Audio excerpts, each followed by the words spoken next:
So, Hannah, you're in Georgia, is that right? Yes, yeah. And just as an end note, say a word about how your governor's race was kind of shanghaied by not letting people vote. What's that all about from a Georgian's perspective?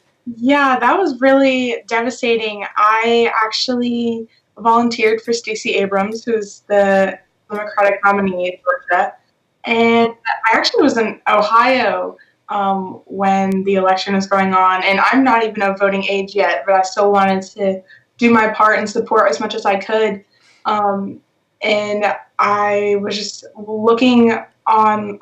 I was finding all these things that Kemp was doing in Georgia, which broke my heart. He was denying a lot of like mail-in votes. He was hiding a lot of the machines, like in prevalently in Atlanta, where there's a high population of African American voters that are primarily Democratic, and he would hide a lot of those voting booths that were perfectly working, like in the back, and the lines for voting was like 3 hours long, and some people can't wait that long to vote, and so people would not stay, and it was just all these things started adding up that because he's in charge of counting the votes, which is crazy, that he's in that position and was running for governor and is counting the votes. And it was such a close race, and it broke my heart that it was so close. We were almost there, and he might have won that election if it wasn't for his manipulation in Georgia. She's Stacey Abrams is starting a new organization to get people to register to vote. Is that kind of the main thrust? Yeah, yeah, definitely. It's hard when you're working with, it's hard to tackle an issue like Kemp was in that position where he can count votes and was already in a high position in the state, and it can be hard to battle that. Besides, trying to get as many people to vote as possible, and unfortunately, the electoral college, nationally, has been a problem when it comes to national elections. But I know in Georgia, it's all about voting, coming out in droves to make your voice heard, and especially in Georgia, there was a high amount of youth voters, which is great. I think I don't know if it's exactly correct, but I think it was like over a 300% increase in Georgia alone of voters. And I think especially this next upcoming election, you'll definitely see so many people, especially young people, people of color coming out. I think that's one of the, out of Trump's election, I think one of the good things that came out of it was the fact that so many people came together in a way and saying In that I'm not going to opposition. stand for these issues that are happening. And we're realizing that, oh, because we weren't up at the voting booths that election, um, look at where it's gotten us. And so people are deciding, like, I can make an impact if I go to the voting booth, if I support these different politicians, in their campaigns and things like that.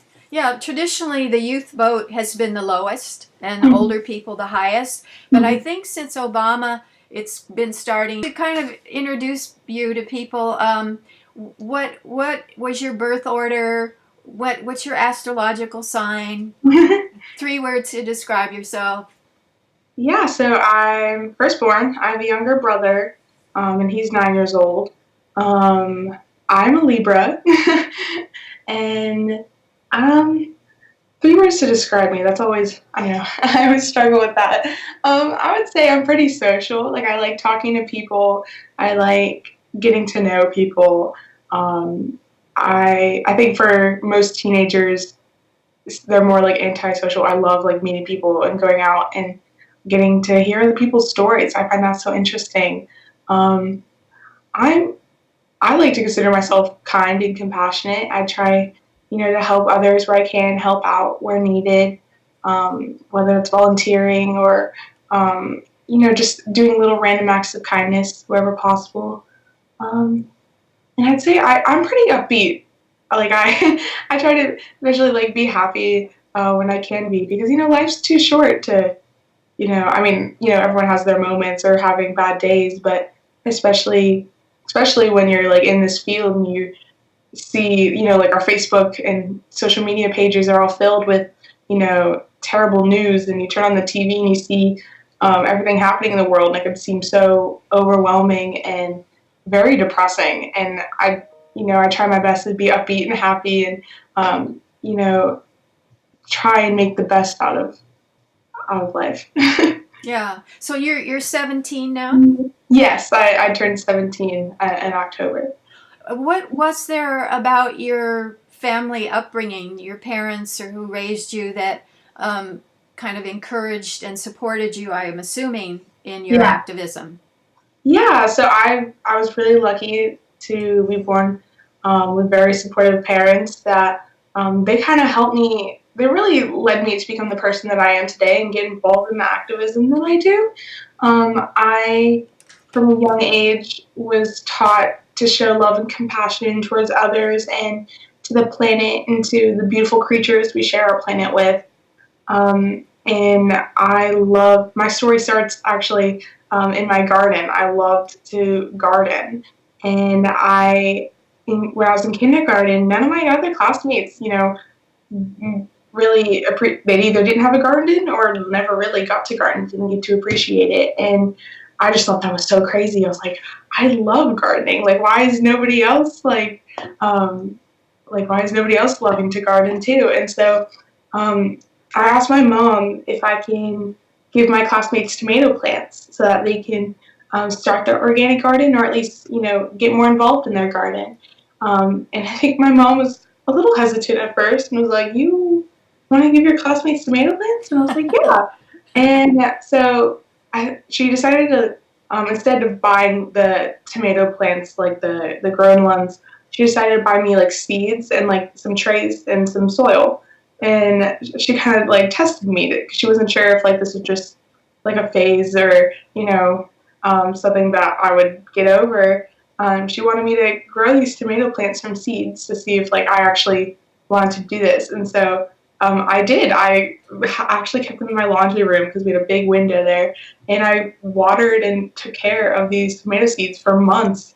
And I think both my parents were so surprised to see how much like effort and love I put into it. I think they're just expecting, them to, forget about it, and they wilt within 2 weeks. But no, I planted them and I grew them for several months, and then I gave them out on Earth Day. I did like a show and tell like presentation about like why we celebrate Earth Day every year, why it's important to have an organic garden, and then I gave them all their tomato plants. And Oh. I think that was when my parents realized that I was different. Like I was not just like any ordinary kid in a way, and and then they really helped support me with that. Like they didn't try and bash me down. Like they gave me those opportunities, and just I've always loved animals from a young age. I've always been super loving towards all different types of animal species. If you asked me like what my favorite animal was, I'd be like, I love all of them. Like I can't pick one. And as I grew older, I was around 10 years old, and I was learning, all about everything happening in the world. And what really got to me was endangered animal species and what was happening to them. It was mainly human-caused issues like deforestation, poaching. They're losing their habitats and overfishing, things like that. And it was just breaking my heart that we were driving these animals that have been here for even millions of years, and we're driving them towards extinction. And I knew that I had to do something. I had to get involved, and I couldn't just sit back and watch it all happen. And Did you learn about that in school or I from media? learned some of it in school. We would do like endangered animals, like school projects, but I also was learning about it on my own. I was doing my own research because these were the animals that I loved and cared about, and I was like, they're going away, and I didn't understand that, and so I started to do my own research. And I was asking my teachers and my parents a ton of questions because I was super curious, and that was also something I think my parents instilled in me was curiosity. They didn't, you know, they let me ask a ton of questions. They always, instead of thinking outside the box. They never like gave me a box in the first place.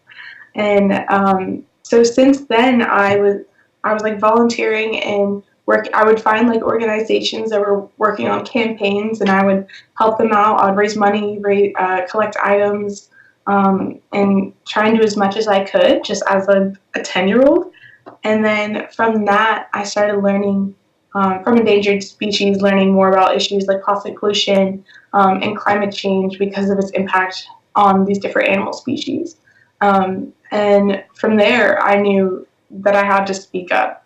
That these were issues that we contribute to every day, and we all can make an impact individually.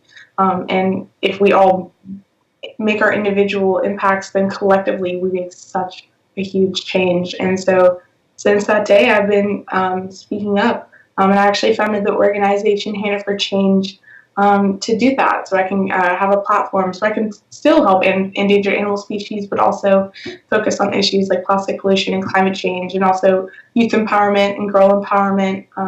So yeah. When did you start Hannah for Change? How old were you? When I was 10 years old. Oh, when you were 10. And Yeah. did your parents help you, or was that all you?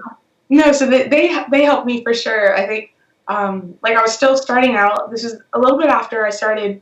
I was volunteering with other organizations and helping out with their campaigns, and then while working with them, I started learning how to run an organization, how to start my own campaigns and projects and fundraisers, and we wanted to find a way to spread the word out more. And so Hannah for Change actually started out as a Facebook page. And it was just the name we had that we chose. We sat for such a long time trying to find a name, like Hannah from Atlanta. And then we're like, wait, well, what if we move? And then so we ended up using Hannah for Change. And yeah, it was just a Facebook page so people could, because neighbors and people nearby would be like, hey, let us know if you're doing something, because we would love to help out. And so that's why we created the Facebook page. We're just saying, hey, we're raising donations for this worthy cause, or we're like selling cookies, or we need to collect items from monkeys in Costa Rica, and that was just a way to get in touch with people. And it's really just grown since then, which is crazy. Do you know how many followers you have, or how many people know about or are in some ways involved with Hannah for Change? Ooh, I don't have a good number. I apologize. I mean, I think, I don't know. It's funny because I think locally there's quite a few people that know me, but also a lot of people that don't. But then I also get messages from people like all over the world, especially. So I actually created a day, Plastic Pollution Awareness Day, in the state of Georgia. And it was just in Georgia, but I got messages all over the world from people that were doing events or doing something where they're from on that same day. And when I go to speak, I've spoken probably to tens of thousands of adults and children and businesses and politicians all over the world. So, yeah. What about, are you in a regular public high school? What? Yeah, so I am. I go to just a normal high school. Yeah, I'm a high school junior this year. But this year I started to take a few more classes online. Before I was just like a full-time student at my school, but now I take some of them online just because I miss a lot of school with the work that I do. Um, where would be your ideal university to go to, and what would you major in? Ooh, I'm not sure about university yet. I'm still looking, but probably environmental science or environmental policy is where I want to go. And if you had a dream college, what would it be? Dream college. I've been looking at Berkeley. That's where I went. Oh, was it? Mm-hmm. Yeah, Berkeley and University of Hawaii at Hilo, because they have the good environmental science too. I've lectured there at the University of Hawaii at Hilo. Wow. They're probably my top two. They're really different because the Hilo is tiny. Yeah, yeah, I know that. I can see you at Berkeley. because it's so small there, and the island is small. Well, Yeah. no, it's the biggest of the Hawaiian Islands, but Yeah. it's not cosmopolitan in the way. I don't think it would challenge you in the way that Berkeley would. But I think you should visit there. Yeah, thank you. Yeah, that would be nice. um, so I did a book called Resist: Goals and Tactics for Change Makers, and what a pattern that came up a lot is that in organizing, some people burn out and they don't carry through with whatever their task is, and that they often get polarized into who's the most pure ideologically. You know, I'm more pure than you, you're not pure enough, so we're going to divide. So my question is, what do you find it works and are the issues in organizing people to get a task done? Yeah, yeah, there's definitely, some people that batch each other down within the same, like, group, I guess is the best way to put it. Like, other people that say, like, oh, you're not good enough, like, you're not as good of an activist, and I hate that we tear each other down because we know we should be a community, we should be coming together. But I think when it comes to things like burnout, I mean, I've had my own burnout, which is crazy. I'm 17, but with these big issues, you feel so small, or you feel like, oh, I have to do as much as I can, as fast as I can, and because you feel like it's your, I feel like this is my purpose. What I do, I feel like this is giving me purpose in life. But if I work way too much, I had one summer I was gone every week somewhere doing something, and while it was so much fun, I came back and I was so exhausted, and it didn't feel as fun, working anymore. And so I think part of it is not overwhelming yourself, not putting too much on your plate, and understanding that, even though you can make an impact, not to overload yourself with too much to do as one person, because that will definitely lead to, you feeling a burnout and it feeling more like a job you have to do than it feeling like a passion that you love to do. And when something else that helps me is kind of celebrating the little victories. Because I think with these big issues, it can take a very long time for you to get to where you want to achieve or something that you've been striving for. And, you will face a lot of, boundaries along the way. And just celebrating those little victories, just taking that time to realize that I've gotten this far, or just things like that, not just waiting for the big ultimate goal, just being able to celebrate along the way will definitely help out as well. You know what else I found in my organizing efforts is food really helps. That people come if there's food. Yeah. And visuals really help, having some kind of picture or image that gets people. So it's like a media outreach. Yeah, what I've learned when it comes to if you're like holding an event and you want people to go, I definitely, especially for media, having like artwork, something that catches people's eyes and makes them turn around or go, oh, like what is that? Or doing something out of the ordinary, not as usual as people would see. I actually, for my Plastic Pollution Awareness Day, we had a room in the state capitol, and one of my friends is an artist. His name's Mitch Cherry, and he's based in Atlanta.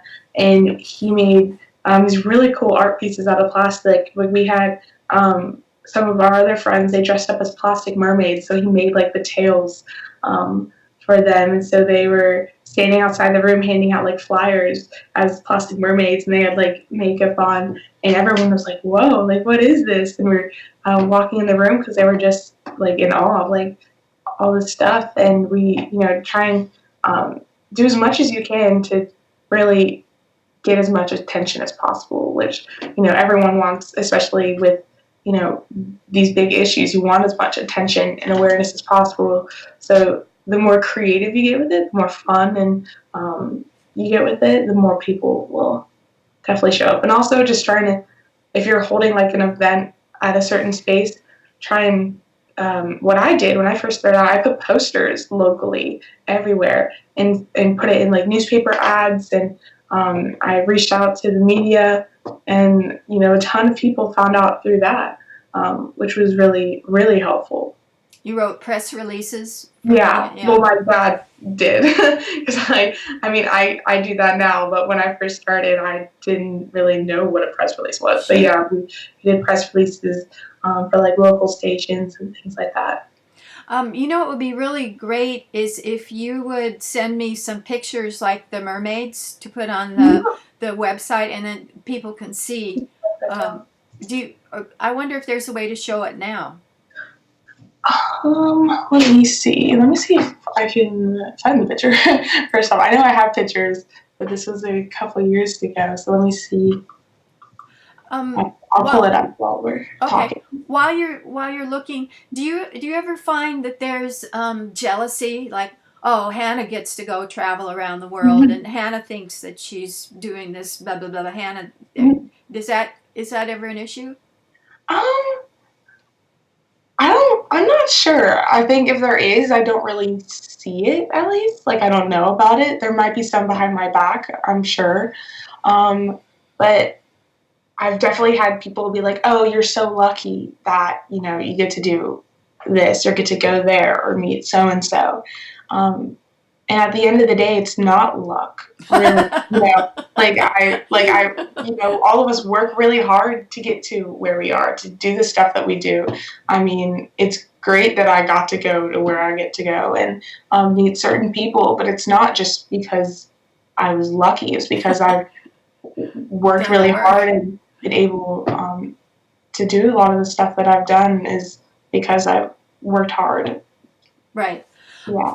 Um, what what amazes me is the kind of virulent, almost violent sometimes attacks that science activists get, including like Lily, who's 11 now, that you probably, I mean, and her mom has to censor her Yeah, I the social know. media. Do you get that kind of garbage?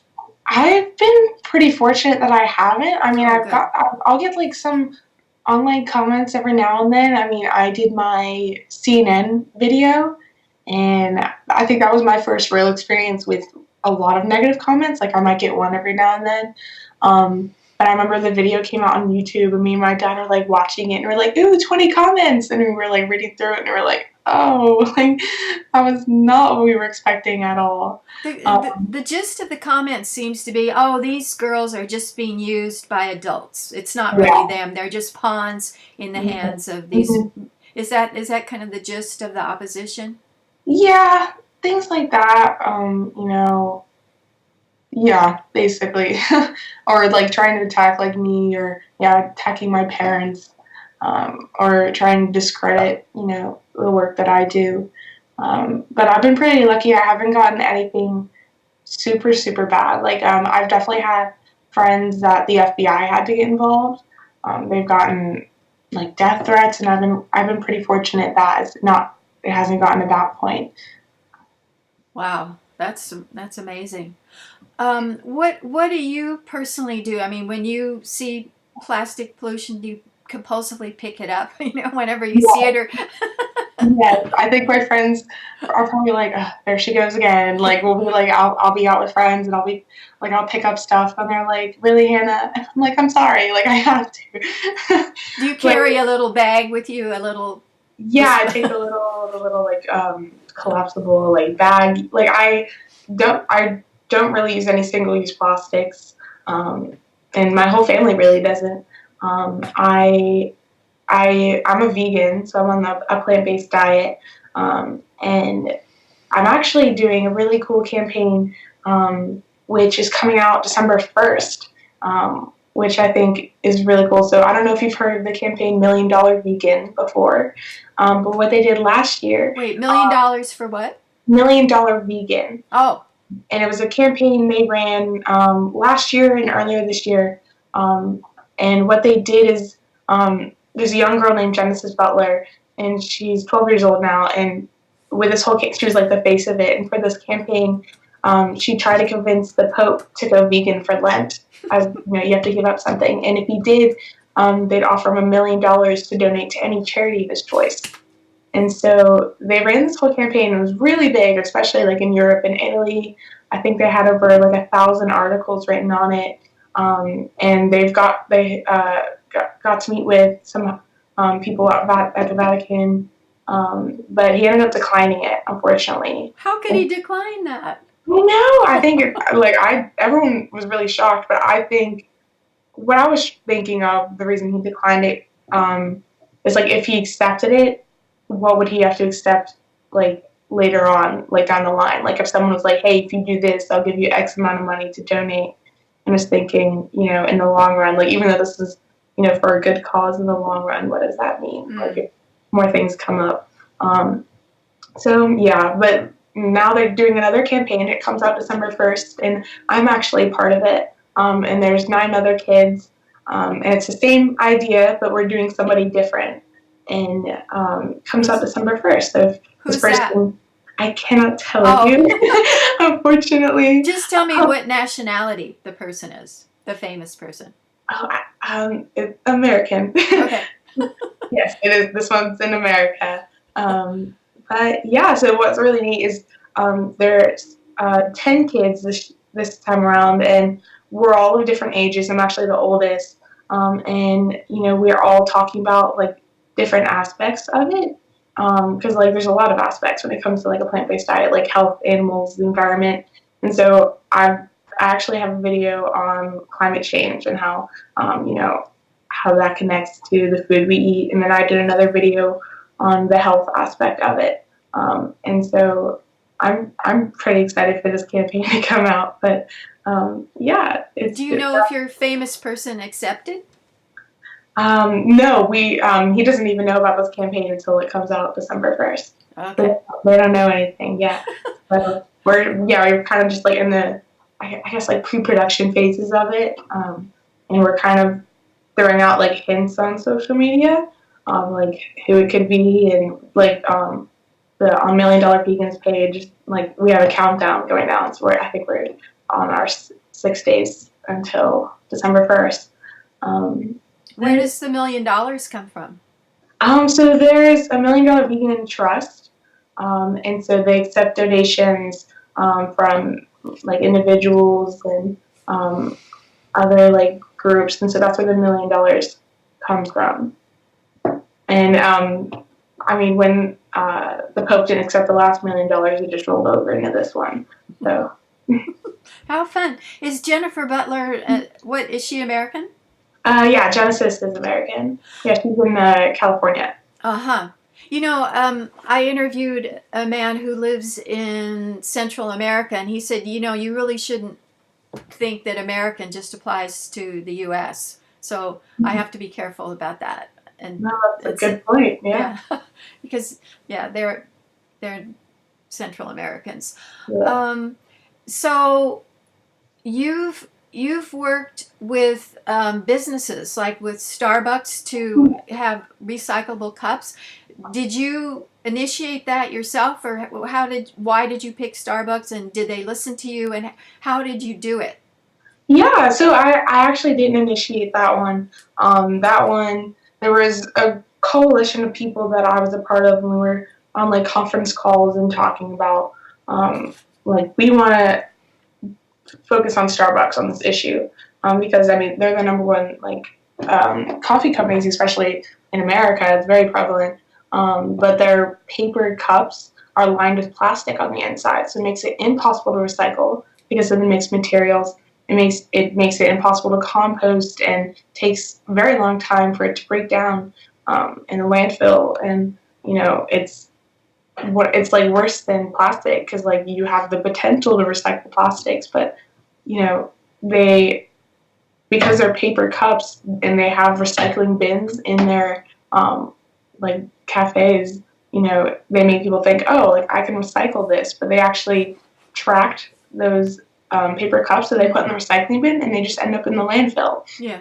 And so we wanted to do a campaign focused on that, on the paper cups. And so we collected over 1 million petitions through all the different organizations I worked with. We got over 1 million petitions to try and convince Starbucks that changed their paper cups. And they also did a demonstration, I believe, in Seattle. I wasn't there, unfortunately, but they had like a giant like paper cup like monster almost that was outside the headquarters. But Starbucks actually heard our cry, and they said they would put $10 million and invest it into finding a new cup. And so they said either compostable or recyclable cup. They haven't had a new one yet. They haven't come out with what they've worked on so far, but yeah, that was really neat that we actually got a response, and hopefully they do the right thing, come out with a sustainable paper cup. And more places are using paper straws. Yeah, that's great for sure. Especially like there's the whole controversy of like straw bans, and I mostly agree with straw bans, but I definitely don't want to exclude the people with disabilities, because there are some people that need straws, but for the general public, we don't need plastic straws. It's kind of pointless in a way, and you can't recycle plastic straws at all, and they're so small and lightweight they easily make their way into the ocean. So we don't need plastic straws, but I think it's not fair to get rid of all straws in general. That having paper straws as an option for people is so great, as long as you use the right paper straws, because there are some that are actually lined with plastic as well, which like the paper cups causes a whole other problem.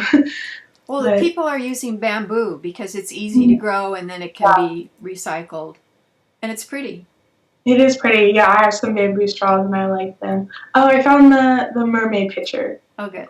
Let me see if I can share the screen. There we go. So this is That's Hannah.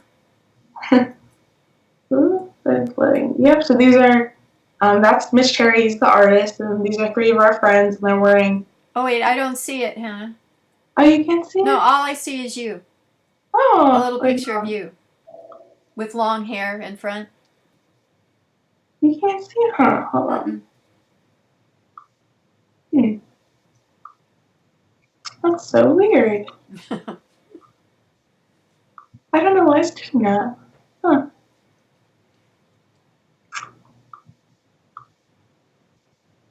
Oh, now I see it. Now I There see we it. go. Okay, there we go. All right. Oh, Yes. that's fabulous. Yeah, so those are three of my friends. Yeah, you see they've got their face paint on, but they also have these beautiful dresses. And you see there's like the different types of plastics. You could see the main is like bubble wrap. You could see those little dots, and then different types of plastics in there. And then this is the artist Mitch Cherry, and he makes some other really cool pieces. Like these necklaces are also made from different plastics he's found on the beach. Like these little square pieces that they all have, those are cut up flip flops he's found.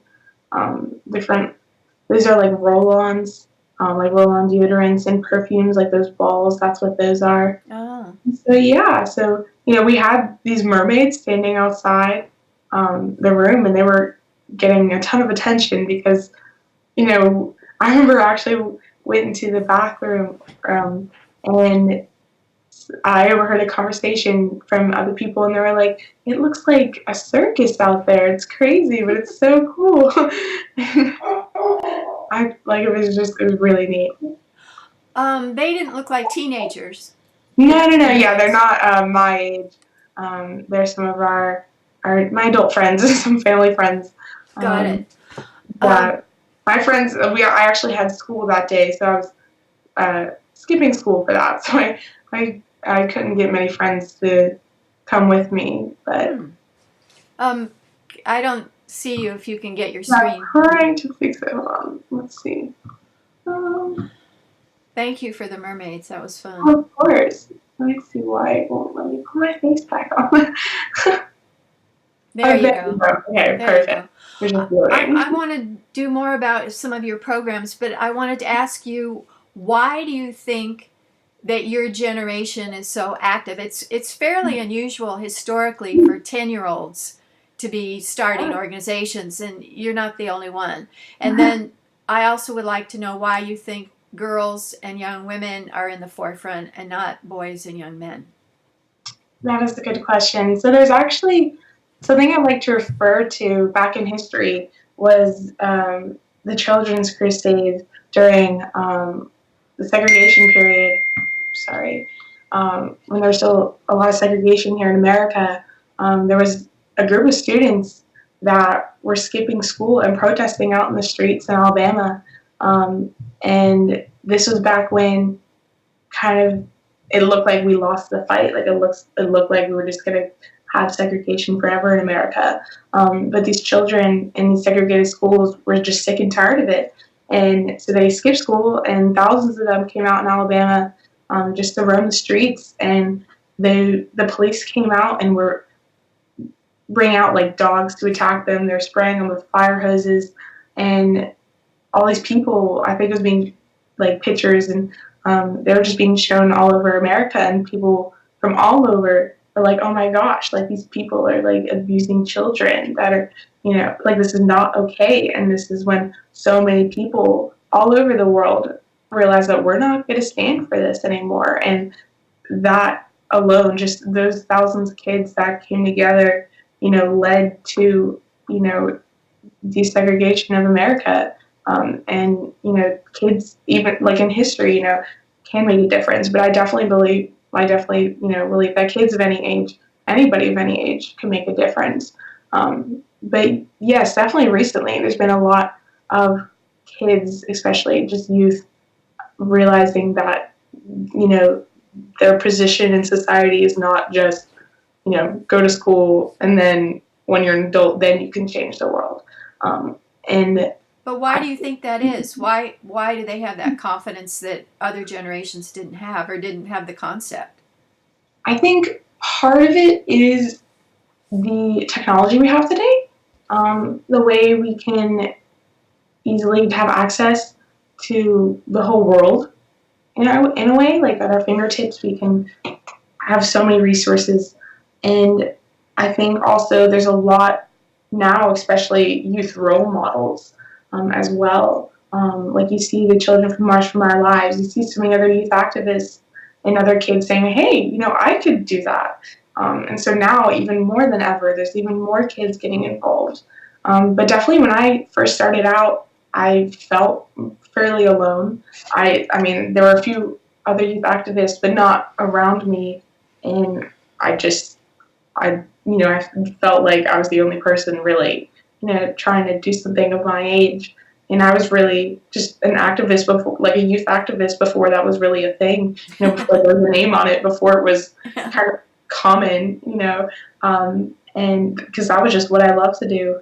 But I think, kids realizing that, I don't have to just wait until tomorrow, wait until I'm older, that they really can make a difference no matter how small it is. And I think especially, the help and support from adults as well, because we can't do everything on our own. I was really lucky to have my parents and support me along the way because, legally I can't do a whole lot because I'm not of a certain age. And so that the support from adults has also been incredible. But I also think, just the youth voices are so impactful compared to adults. When it comes to talking to adults or even going to talk to kids, I think kids can sometimes be sick and tired of hearing adults all the time. When they hear from someone, their age or kind of understands them better than like adults would, they listen better. And so that has been really impactful as well. Just youth voices has really, been broadcasted louder than I think adult voices are. It's right like now. a snowball that Yeah. Also, it seems to me that a lot of schools have discussed climate change and global warming, and young people understand this isn't like something that's going to happen in the far future. This is happening now, and I'm really going to bear the brunt of it as a young person. So I think that's a big mobilizer, don't you? It's like survival. It is like the adults of today. I mean, not all the adults, but the adults of today, especially like business leaders and politicians, they're not going to see, I mean, they're seeing some of the impacts, but they're not going to face the brunt as much as we are. But they're making the decisions for my generation, but we don't have a say in it. And I think we're sick and tired of that. Or You they're know? denying it, which is, Yeah. I always think of the emperor's new clothes. Like, the Mhm. emperor is naked, and you're saying he's got beautiful clothes. Hello, we have fires, we have sea Yeah. rise, we have melting at the poles, and you're telling me you don't believe in climate change, which is what the Republicans are saying? Crazy because they're just focused on themselves and what's in their wallet, and they're not focused on, you know, the impact that's going to have on their children and grandchildren, all the other youth of my age, like millennials and Gen Z. We're the ones that are going to have to. We're the ones that have to fix this problem. Once all of those people step down and we start taking their positions, it's going to be too late anyways. And so it can be frustrating to watch very little action being taken for the protection of my future. Yes. And why girls? Why aren't there as many boys? I think I am still curious about it, but I think for me, from what I understand from just going to a normal, public school, is that it's not kind of like just toxic masculinity in a way. Like guys want to try and be cool and fit in a little more than I think girls do. I think girls are more driven um, by their individual self or about being compassionate and loving. But I think guys focus a lot more on trying to fit in, trying to be cool, trying to understand, the newest video game or the news, like the best players in certain sports, and they don't want to branch away from that in fear of not fitting in and being picked on because it can be hard, middle school and high school, everyone kind of wants to fit in. And so I think especially for guys, they usually want to just stay in that group, even if they want to get involved and they feel like, oh, I'm going to be picked on for, being a tree hugger, because it's stereotypically more of a girl's position, which I hate that, people just see that as, oh, just female activists. There should be, like, all of us should be coming together to help make the world a better place. I'm thinking about there were a lot of male leaders in the Never Again movement in Parkland, Florida, and I think probably that's because they were in the rooms where Yeah. people were being shot, and they heard that it wasn't something separate from them. They were in the middle, and it was so motivated that they had to do something. Yeah. David Hogan, his sister, yeah, and all those people. It's directly impacted them. Like they've seen it firsthand, and they realize that we don't want this to happen to anybody else. So you've done other things. You helped develop a school curriculum for ocean health. You did that by yourself, or what was that about?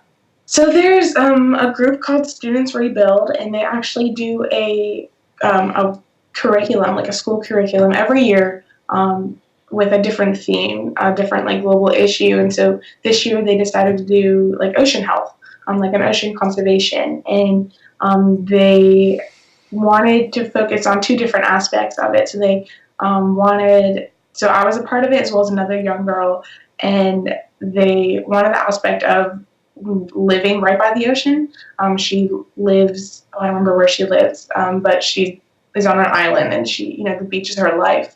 And, she sees the impact every single day, but also my perspective of I don't live by the ocean. I'm hundreds of miles away from the nearest beach, and, I still have an impact on the ocean, and the ocean still impacts me as well. And, trying to get other people that are inland, to understand that and be aware that, we have an impact on our everyday choices make an impact on our ocean. And so with that curriculum that they made curriculums on that and on the videos that we made. And we also ran with the curriculum, the curriculum is still available. We also ran an art campaign that ended earlier this year. And what it was is if you made like an art piece having to do with the ocean, whether it was like an origami fish or like a drawing of the beach, and you either took a picture and submitted it, or you physically like mailed it to them, each piece is worth $2, and we would raise up to $500,000 to go towards ocean conservation, and we actually got $500,000. Well, you like sold the art to raise Um, money? Kind of. It wasn't necessarily selling the art, but it's just, if you made an art piece, the organization would donate $2 for each art piece that is submitted to them. Um, and so, yeah, and so we actually had all 50 states participate in that campaign, and I don't remember how many countries, but many, many countries as well. It was a global campaign, so it was really, really incredible. And so, what website would people go to if they wanted to adopt that curriculum? Let me double check, but I believe it's studentsrebuild.org/ocean. Let me double check that. Yes, Okay. studentsrebuild.org/ocean will take you to the 2019 Ocean Challenge. And what is Students Rebuild? So Students Rebuild is an organization that focuses on working with students to make a global impact. And so they do this curriculum, like a different curriculum every single year. And so they work to help teachers educate their students on these different issues. And is it international or is it just Yeah. Yeah. Yes, international. Do they have conferences or something where you can meet people face to face? We've done not that I don't believe it was Skype, but we did like an online, what do you call it, like a webinar kind of thing. And so me and a few other people spoke, and we had other kids watching. And then they also had a big event where for all the art pieces that was submitted to them, they made a giant art piece in Chicago. And so they invited me and the other girl to go to speak, and they were going to talk about it. I unfortunately couldn't make it. But yeah, so they do a couple of things so that I can, talk to some of the students that are a part of it. Nice. Thinking of Chicago, Obama has a foundation that involves educating youth activists. What do you know about that? I actually don't know a whole lot, unfortunately. They do fellowships to train people. I would look into it. Thank you. Yeah, I will. Yeah, I can send you a link. Perfect. So let's see what else. I just wanted to ask you about the vegan lifestyle. What do you do for protein? Good question. So yeah, I get asked a lot, like, protein, like, what do you do? And so there's actually a lot of protein in plants. When you're eating meat, you're eating secondhand plant protein, because where does cows get its proteins? They get it from the grass and the vegetables they eat. Yeah. And some of the strongest animals in the world eat plants. Like elephants. Yeah, like elephants and oxes. People say as strong as an ox. Well, oxes, eat vegetables and eat plants, and so it's the same kind of concept. We're just, instead of having that middleman, which is the animal, you're going directly to the source, and so that's where I get a lot of my protein. I also I'll have vegan plant protein shakes as well, and just to make sure, just in case. But I definitely get it. I try and eat a ton of plants in my diet, or even sneak it in stuff.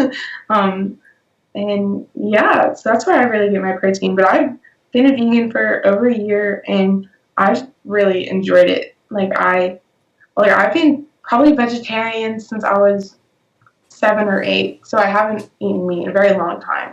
But it wasn't until last year I decided to cut out eggs and milk as well.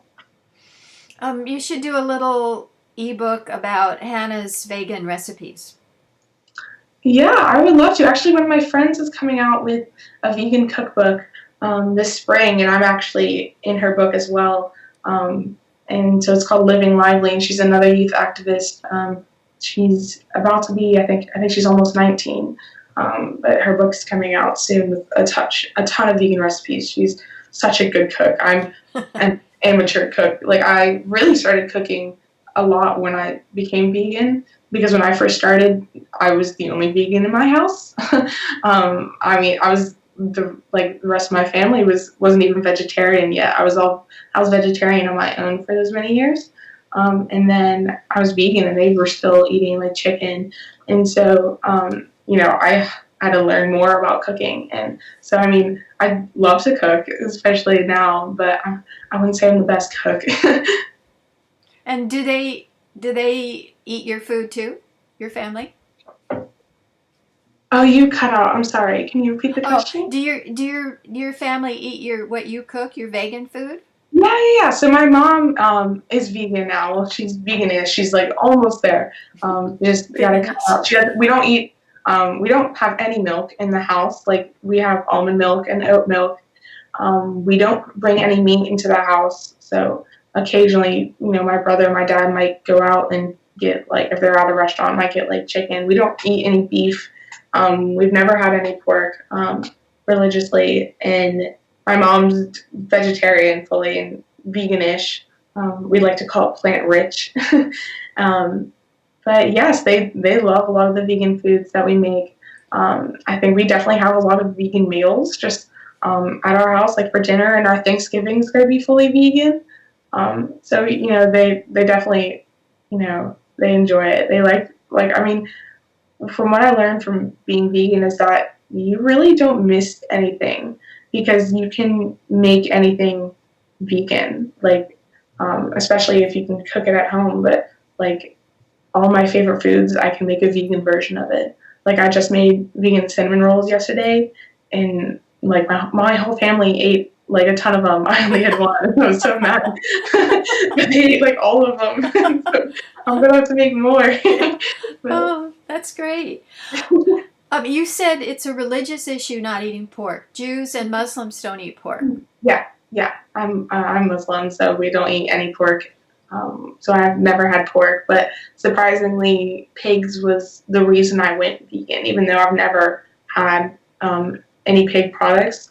I was at a pig vigil, and what it is, it's not a protest, but it's where a group of people go to where the trucks come in into the slaughterhouse, and we give them water and love before they go in, and so it's Oh, really peaceful. And that for me, I think just seeing the trucks and seeing their faces, seeing how scared they were, and that was really heartbreaking for me. And there was over 500 people there that day. Actually, it was the most they've ever had, and they said, as much as you want to like pet them and touch them, like don't touch them, because to them like a human touch is like pain, like they've never experienced like love, like they've never been petted before, so like don't pet them. And that I was like, oh, like. oh. And then on the last truck, and mind you, this is like from 11 o'clock at night to like 2 in the morning. And the last truck, it was probably around like 1 in the morning. This one pig just screamed the whole way into the slaughterhouse, and that was the turning point for me. Like I realized, like even though I've never had pork in my life, I don't want to contribute to this. I don't want to, even though it's a pig, even though I don't contribute to this, I don't want the same for cows or chickens or any other animals. Does your religious background inform your viewpoint in any way? Do you practice? Do you? A little bit, not a ton.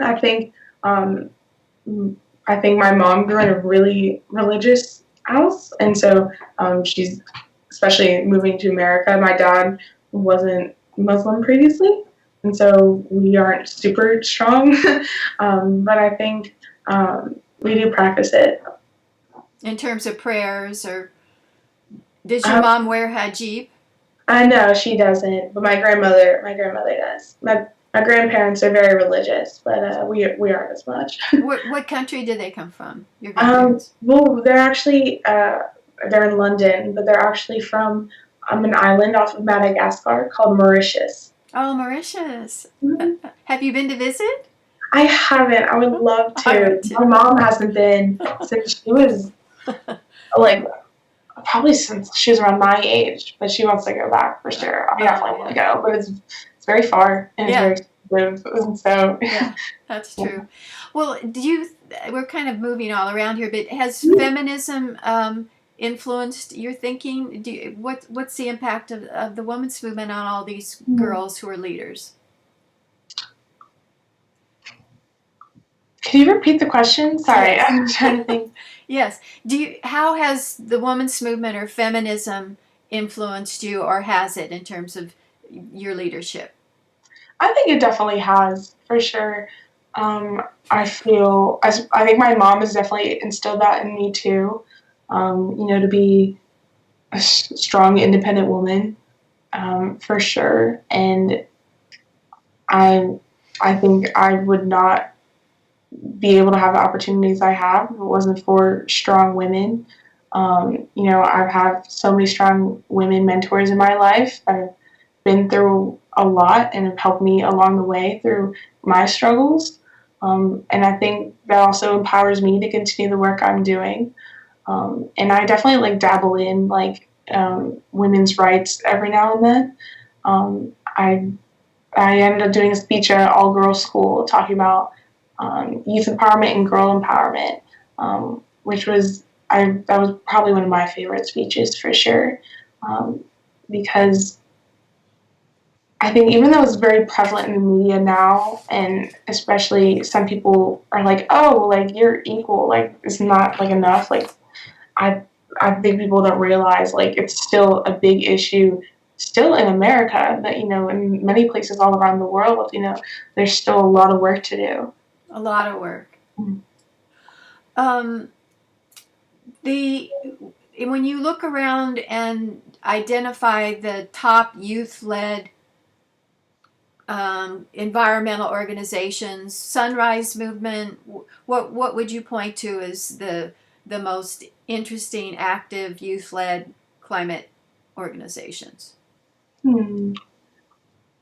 Youth-led climate organizations. I'm good friends with some people that work at This Is Zero Hour, and I've done some work with them, and so they're really incredible. I've been following their work from almost the very beginning when they were really small, and they were just starting out right before they were having their first climate strike, and now they've grown into something so much bigger. They helped create when they were having the global strikes, the one in Atlanta recently, they were helping to run that one in Atlanta, their chapter here in Georgia. And I ended up speaking at the state capitol here. But they're definitely incredible, all youth led, and they work so hard. They really do. And I appreciate all the work they do. Is it mostly girls who lead? Yeah, yeah, Yeah. it's majority women. I think they just recently added a few guys, but it's majority women of color. That's And they exciting. talk. I they do a great job. They talk instead of more of the science aspect, which a lot of organizations do. They said talk a lot about the human aspect and how, really it comes down to things like colonialism that has gotten us to where we are today. Hmm. Any other groups? I'm Zero Hours, Sunrise. Um, that's really the primary organization I've worked with. Oh wait, there's one. There's one in Atlanta. I'm trying to think what are they called? Let me see if I can pull it up. But they do work here in Atlanta, um, which is honestly it can be hard here in Atlanta because there's a lot of not Atlanta but in Georgia. There's a lot of climate deniers for sure. I definitely know of some climate deniers, and so it can be hard here, and where it's not. I mean, Atlanta's fairly, um, fairly, Sophisticated, yeah. yeah, but not all of Georgia is, unfortunately. No. It make it hard here, where it's because we're not like DC or LA or New York. Here, there's a lot of turmoil once you start stepping outside of Atlanta. Mm. Yeah, it's some southern states like Florida, they say you can't use the word climate change in reports. It's like, I know. hello, you're on the coastline and you're gonna pretend that climate change isn't happening. It's It, crazy. Like Florida is going to be one of the most affected in the yeah. U.S. and their governor is just not doing enough, and it's heartbreaking because it's going to impact the people he's representing, but he doesn't want to acknowledge it. What have you had contact with any of the young people who are suing the federal government? I Um, Yeah, so I know Testa. I've known him for a few years, and he's incredible. He's a great speaker. He's a great rapper. But he's been doing incredible work, and he's been doing that for such a long time. Um, oh, he's the one who's in Colorado. yes. Oh, you met him. He came and spoke at the university here. That was. Oh, that's great. No, he is incredible. Is he going to university now, or is he just speaking? I'm not sure. I haven't talked to him in a little bit. Last time I saw him was um, 2, 3 years ago, and I was supposed to see him a couple months ago, but I wasn't able to go. Hmm. Uh, yeah, I'm not sure actually. Hmm. What do you see yourself doing 5 years from now, say? Yeah, that's a funny question. I mean, I definitely get asked that a lot, and in a weird way, I don't look into like 5 years in the future because I always feel like if I want to achieve something, why do I have to wait until X amount of time? Like, why can't I do that today? But I think really I'll just be continuing the work that I do. I mean, I'll probably be in college by then, but really just like this is what I love to do, really, and I just want to continue to do that and try and make an impact wherever possible, no matter how big or small. Is there anything else that you would like to add that we haven't talked about how to be an effective change maker and what you'd like people to know? I think when it comes to trying to be an effective change maker, some of the tips that I have is collaborating, working with other people, and being able to do that is networking. Networking has always been super helpful. Whenever you get the chance, try and meet people and talk to people and get those contacts so that you can collaborate with people because it really is power in numbers. And like as I was saying with the Starbucks one, like it wasn't me on my own. I was able to work with collaboratively with around like 15 other organizations, and we were able to make such a huge impact together. Like I would not be able to do that, just all of us to do that individually. And so once you meet a ton of people, find other people, and not only does that help make a difference, but also I think what we say at our house is fills your love jug. Like it makes you like when you find other people that do the work that you're doing, and really finding that support system in your tribe really helps you and keeps you doing the work that you do. You don't feel alone, and you feel inspired and motivated to keep going. Is your 9-year-old brother like, oh, I don't want to do it because she's doing it, or is he, yes, I want to be involved? Kind of a mixture of both. He's really shy. Like he would. I don't see him a whole lot like as a public speaker, like I do, but he definitely is aware of like a lot of these issues because like we take him to like protests and he does like cleanups and he loves it. Like he's definitely like he knows what's going on and he's a part of it and he loves to get involved. But I wouldn't see him like speaking like I do in a way.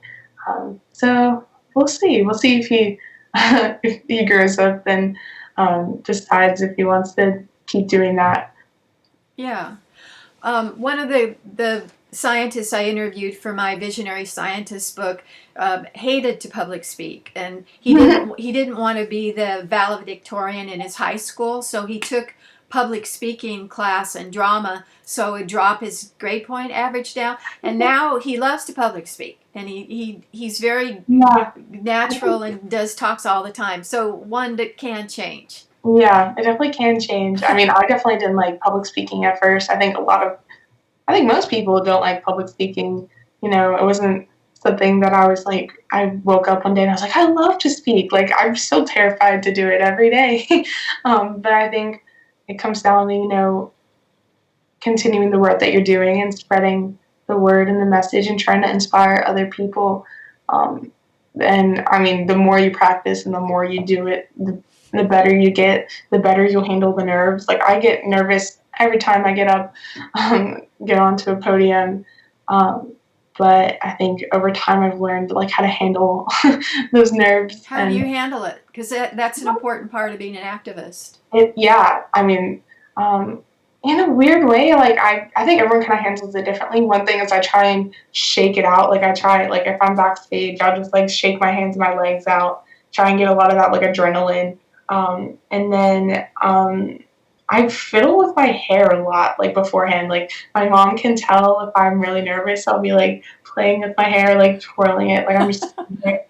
But I think just trying to take deep breaths and, I think a lot of what I actually I listened to a public speaker and she says, we're always so nervous about like what's the worst that can happen. And that's usually what makes us so nervous. Is we're like, oh my God, like what if I mess up? Like what if they laugh at me? But she said, try and flip it into thinking what's the best that can happen and try and envision like, what if I rock it on stage and what if like, people walk away feeling inspired and motivated to do something. And that's when you start feeling more calm. You're like, you know what? Like, instead of feeling, oh, like, if I do this wrong, like, oh, what can I achieve, from doing this? What can other people get out of it? That definitely helps me as Yeah, so well. you, instead of thinking, how am I doing, you think, am I delivering the message to Mm-hmm. these people? So, Yes. yeah, that shifts it. Um, so, I would really appreciate your suggestions and introductions to other people who should be in the Yeah. book. And I'll send you my little list of questions in the background that maybe you could share and see who wants to be in it. Um, and let me think. I think we've covered the waterfront. Do you feel like there's anything Yeah. else? Yeah, no, I believe so. I just had like, is this? I know you're recording this. Is this gonna go on your YouTube page, or is this just for? Yes, I'm gonna Oh,